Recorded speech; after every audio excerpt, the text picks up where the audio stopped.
Hello everyone, thanks for tuning into the second Summer 2023 Season 1 Roundup from GavsWeatherVids. So here we go again, trying to bring another summer update. We're getting 15 long-range models together from the world's leading forecast centres for only the second time this season. And we're going to see what they're all showing for the summer of 2023 in a moment. Just to say that the first video was our 6 AM UK weather forecast. We've got weekend forecast and also 10 to 14 there coming up for you later on today. Please like, share, subscribe on those videos. Thank you so much everybody for doing that. I hope you're having a lovely Saturday. Thank you so much Richard for the GavsWeatherVids summer updates gear. Thank you so much Rich. And also Creepy the Crab. Wow. And our Sunbather as well, of course. Thank you so much, Rich, for our lovely gear for this season's summer updates. Okay, right, I think it's time to crack on then. So I've got 15 models to get through. I'll rattle through them as quickly as I possibly can, and we'll see what they're all showing. The first season model roundup back in March, when we got all the long-range models together for the first time, was a mixed bag. You know, there wasn't a particularly clear trend. We'll see if things have firmed up at all for this second update. So we're going to start off with the North American models, beginning with CanSIPs from Canada, of course, via Tropical Tidbits. So this is a mean sea level pressure anomaly for summer 2023 from CanSIPs. So it looks like a rather low pressure dominated summer, actually. Both blue colours there, albeit they are quite pale, but blue colours are in the North Atlantic, so it looks a little bit mixed there in CanSIPs. The temperature anomalies average to slightly above, not a particularly big deviation. And it's a relatively average sort of signal for precipitation, although it's a little bit wetter just to our north and west. We come over here, you can see that many parts of Europe are actually coming out with slightly above average rainfall as well. So I think overall probably going for quite an unsettled summer there with CanSIPs. NMME suite of models next, starting off with NASA, which is the temperature anomaly for summer 2023 from NASA. A little bit above average there in most orange colours on the temperature scale. That's around half a degree to 1 degree above average. Precipitation wise, not really all that much of a signal from NASA for this summer. GM from Canada again, it's actually below average a little bit for this summer. Look at this in those slightly blue colours there for England and Wales and over on the continent as well. I did a double take when I saw this because it's quite unusual to see any of these long range models going for a cooler than average summer, but that's one of them actually, or a cooler average season, but especially so in summer, and that is one of them that is going for a cooler than average summer for 2023. Not much of a signal for precipitation either, but again, if we come over here, you can see these pale green colours indicating rather above average, slightly above average precipitation there through France, below countries, and into Germany. That's going for quite a mixed summer, I think. And then we've got NCAR. And this one's going for quite a warm summer in those orange to red colours, red on the temperature scale, 1 to 2 degrees above average. So that's going for quite a hot summer. And again, not much of a signal for precipitation with NCAR. IRI probability, remember IRI is the International Research Institute for Climate and Society, part of Columbia Climate School, Columbia University. This is the temperature probability from IRI for summer 2023. A strong probability of a warmer than average summer for much of Ireland, England and Wales.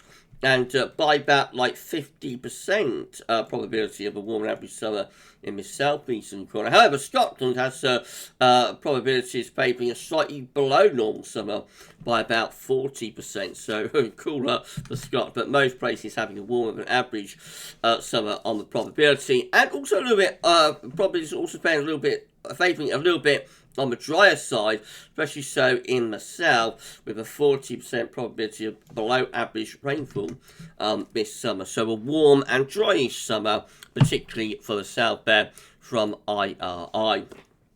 Patal-Peng's analogues look like this. Remember, Patal-Peng doing things a little bit differently. These are based on sea surface temperature anomalies, in this case in month of March.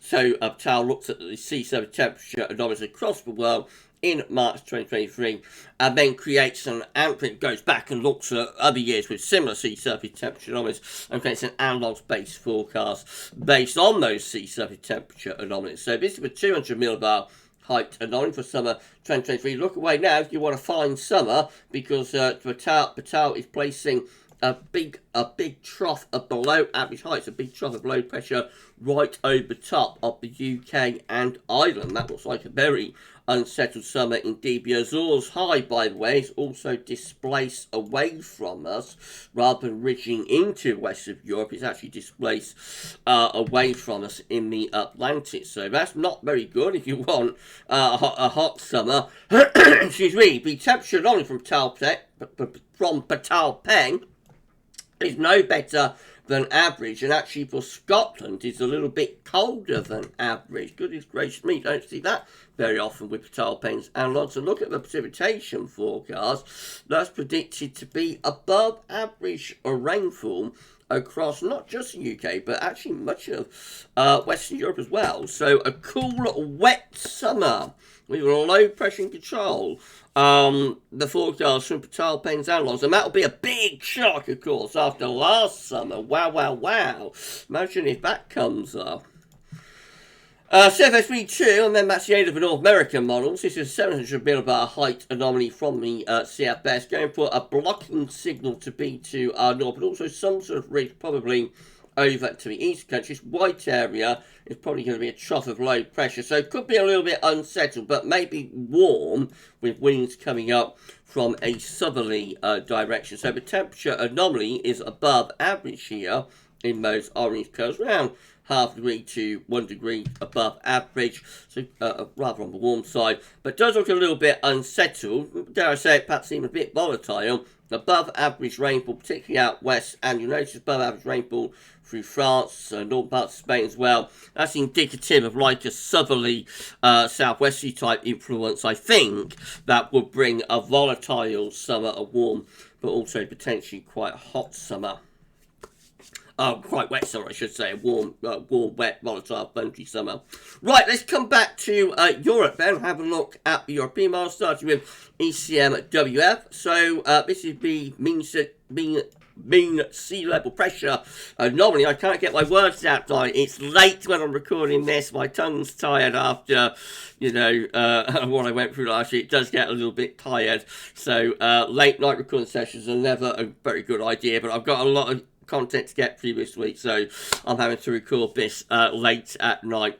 ECMWF let's do it again. ECMWF MSLP anomaly. Let's try that, shall we?